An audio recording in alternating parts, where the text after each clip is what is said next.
Yo, what's going on, guys? Winner Kills here, and welcome to a brand new locals feature match. Here we are in round 1 for the week, and we have Swordsoul Tenny on the right versus Venture Dragons on the left, so hopefully you guys are going to enjoy this one. I think I mentioned in a previous video that there might be a lack of locals feature matches later into the week, like after Nationals, because I won't be recording locals this Saturday. Because I'm actually going to be taking the day off since a lot of people that normally show up to my locals aren't going to be there. So I'm, using it as, like I said, a day off. Like I can't remember the last time I missed a locals. So I won't be recording that day. I could record on the following Tuesday, but I might not either.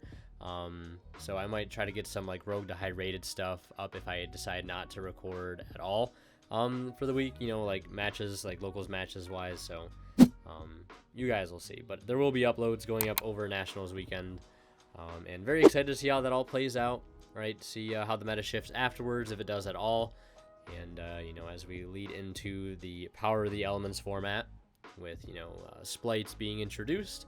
I actually had to test against the deck last night, the Alive Twin variant of Splite.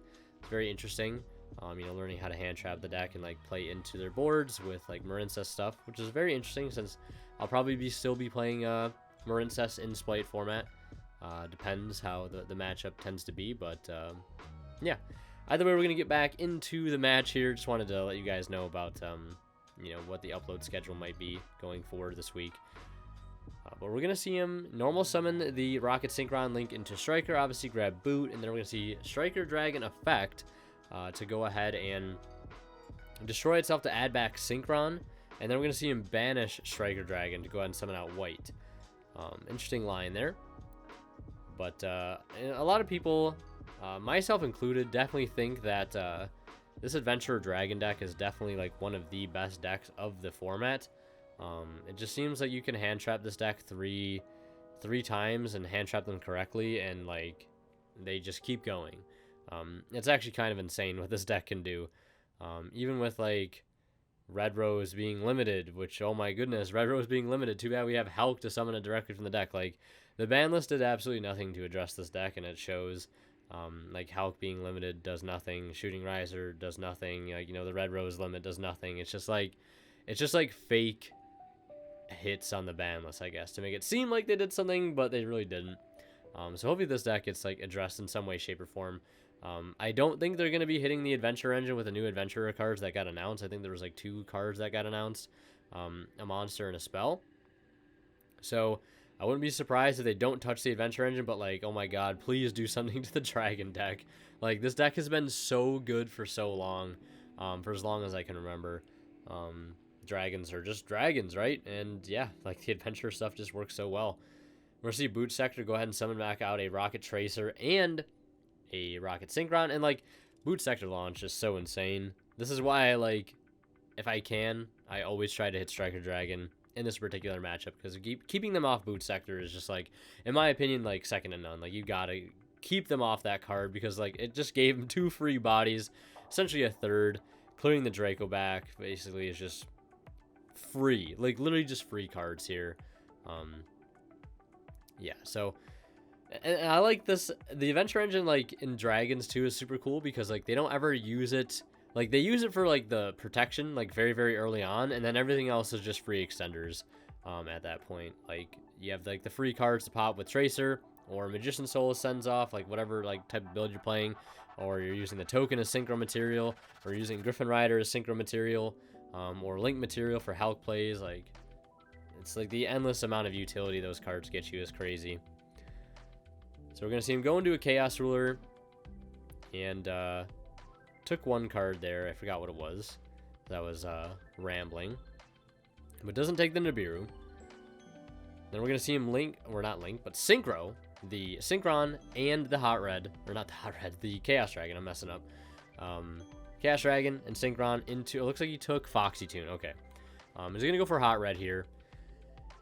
And I'm expecting there to be some kind of Borland play right now. I'm also expecting there to be like a Hulk line, because he does have Foxy Tune, but that would mean he would have to get rid of Ash. If he does do that, summon out Z. Z grabs. I mean, I really don't even know what you'd grab off Zeoman, honestly, at this point. You could grab Deer Note, but like grabbing Deer Note doesn't really do too much. So we're going to see him banish Light Dark to go ahead and summon out the Chaos Ruler. And then we're just going to see him link the Romulus and the Chaotic Ruler into IP. And looks like that's just going to do it. Opting to keep the Omni Negate here for the Griffin Rider. So 3 interruptions. Griffin Rider plus the Hot Red plus IP plus Ashen, so technically 4 interruptions. But yeah, I was expecting maybe a little bit more. But we're going to see Imperm. Like, am I wrong for thinking there's more that you could have done with that hand? Like, I don't know the Dragon deck, like well outside of what right plus Red Rose does. But I feel like maybe there could have been something more done there. I don't know. But we're going to see Imperm go ahead and trade with our Griffin Rider there, probably just to get it back into the deck and in circulation, so it doesn't hit the graveyard at any point during the turn, so that, you know, you can just get it off of Griffin Rider for free cards next turn. We're going to see Emergence go ahead and get hit with Ash. Swordsoul player probably hurting after that one, it looks like, because, you know, sometimes like Ecclesia and Emergence in Swordsoul is definitely bait, right?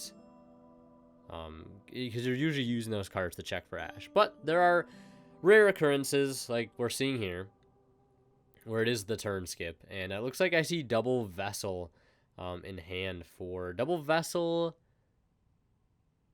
It looks like 3 spell cards. Might be Double Vessel and... or no, Long Yun, I think it is. Double Vessel Long Yun.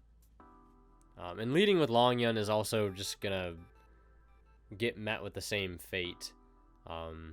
Well, I guess maybe you could have Long Yunned, discard Emergence, Imperm the Griffin, if that is Long Yun in hand, which it looks like it is. Unless it's like another hand trap or something. But we're going to see our Dragon Link player here lead with the Foxy Tune, discarding itself and a Veiler. That was the draw for turn. And this is also another reason why, like, Heavenly Dragon Circle is such a rough card in Swordsoul. Like, obviously, as we know, going first, it's a fantastic card. But going second, the card is so lackluster. Just because you have to, you know, be able to stick a body on field for it to even resolve. And if you're going against a deck like, what is it, Despia, you know, with Mirror Jade being a thing, that's just going to make it 10 times harder to resolve, too. So the card is, like, I guess, very, very lackluster going second here, especially into, like, several interruptions and the Ash on top of it hurting a lot. So we're going to see him synchro into Shooting Riser, discarding a copy of Vessel to go ahead and negate it. And since he did not discard a monster, he can obviously respond with a Hot Red. And then we're going to see him go ahead and dump the Enchantress to the graveyard. And we're going to see our Swordsoul player there admit defeat. The draw for turn, I believe, would have been Adhara. But, yeah, maybe he could have played that out differently, because I think that monster in hand was Long Yun. So he could have, like, Imperm the Griffin and then go Long Yun, pitch Emergence, and then synchro into Baron. But then, like, you have to go Baron, pop Hot Red. Unless the Hot Red was in defense, which I think it was an attack. I don't know why it's... I think that card has very little defense, unless I'm tripping, which I could be. But we're going to see our Swordsoul player here lead in Game 2, as you would expect. Starting with Long Yun, discarding Ashina. And here's the... one of the, like, hardest decisions you have to make sometimes playing Swordsoul is, like, do you want to Wormlock yourself and basically make it so that, you know, you're not going to make Baron and you're going to make a play that's going to play into Nibiru, right? That's kind of like the play you have to decide for there. And obviously going for the Baron and electing to not use Ashina is a little bit safer. And it looks like he's going to set one pass on top of that. Very, very, very rough hand here for our Swordsoul player. I mean, he does have the anti-spell to be able to attempt to slow down the opponent's turn. Yeah, Hot Red is 2500 defense, so I wouldn't be shocked if he summoned in defense. But yeah, we're going to see a quick launch get chained in response to the anti-spell, because, you know, it's a use it or lose it type thing here. And then we're going to see a Cosmic get chained, which is going to go ahead and force the Baron. So we'll go ahead and take 1,000 there for cost. And I think I see another anti-spell in hand for our Swordsoul player. So I guess you could argue, you know, maybe you could have set the second one in case something like this happened. But yeah, it's just a rough situation all around to be in. And then also another thing you have to worry about with Swordsoul too sometimes is like in hands like this, where you're relying on an anti-spell to put in a ton of work, the card can actually really come back to hurt you on following turns. Because if you draw an Emergence, if you draw a Vessel or a Heavenly Dragon Circle or an Emergence, right? All these really good high-impact spells in your deck, if you draw them next turn, and, you know, they would otherwise be ways to play, they all of a sudden are not ways to play because you have anti-spell up. So you're essentially slowing yourself down, which, you know, is like, it's a trade-off, right? Because sometimes, like, flipping the anti-spell is just GG's, and then, you know, it feels like, sometimes it just feels like 50-50, but, like, Dragon Link is also a tough matchup because they have quick launch, right? Which is just, like, an insane extender that happens to be a spell, but it's also a quick play. So we're going to see him E-Telly out the, well, not E-Telly, but quick launch, basically E-Telly, out the Tracer, and then normal summon the Zeomin. Zeomin will pay 6 to go search, and they'll attempt a Foxy Tune. We're going to see the Foxy Tune get ashed, and, that's a rough thing to have to ash, because, like, now they just make Hulk if they want to, or they go Striker Dragon to go ahead and search Boot Sector Launch. Like, there's no good hand trap really at this point, especially if it's just one. Like, one ash is not going to do anything here, really. Like, if you don't ash the Foxy Tune, he gets Deer Note on field, which gets him to a Chain Blocked Chaos Ruler, you know, and then leads to Hulk, right? Like, I guess you could argue you could hold it for Hulk. But, yeah, I don't know. It might be a little too late at that point, especially if you go, like, the Chaos Ruler route. Yeah, I don't know. But, regardless, I think one hand trap's not going to be enough here. And we're going to see him go Romulus, and the Romulus will also be chain blocked here as well. So getting access to the black. And, actually, you might not even be using Romulus effect here, because you might have the Dragon Ravine in hand already, or just electing not to use it since you can't use it this turn because he's under anti-spell, but you'd still want to grab it, right? Just to set it, potentially to be able to use for next turn. Then we're going to see him go ahead and link, or synchro, yeah, link, not synchro, the Black Dragon and the Zeomin into Halqifibrix. And I guess you could also get to an access code line or a Unicorn that could also out it, but electing not to search the Dragon Ravine there, which is interesting. See Ash and Valor in hand, which is just already insane enough as is. You basically just want to clear the Baron, and you want to clear the anti-spell this turn. That's really all you have to worry about doing. You don't really necessarily have to worry about OTKing, because, like, Valor Ash is going to stop any really good top deck they might have at this point. So we're going to see him go ahead and special summon Rox Rose off of the Hulk. And clearing Baron, I think, is, like, kind of priority here, because if it doesn't leave the field, he can standby phase, attempt to tag into the Ashina that's in the grave, and that gets him a line of play too. That gets him to Monk plus Vishuda or Monkadara, which is definitely better than just a Baron, I think. And then we're gonna go ahead and see him link into access code here. And I feel like maybe there's something that could have been played a little bit differently here. But we're gonna see him go into access code. It's gonna clear 2. He's going to do what he needs to do here, essentially, because, you know, you already got 2 hand traps, and you really don't have to do a whole lot here. You're really just putting it in your opponent's hands right now to, like, draw something good, and you put them on a 1-turn clock here.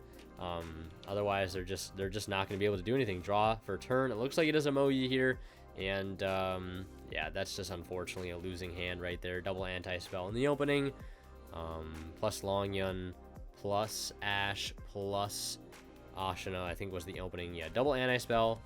Longyun, Ashina, and Ash. Not going to be enough there. Very, very unfortunate. So we're going to see Dragon Link take it 2-1 there, or 2-0 there.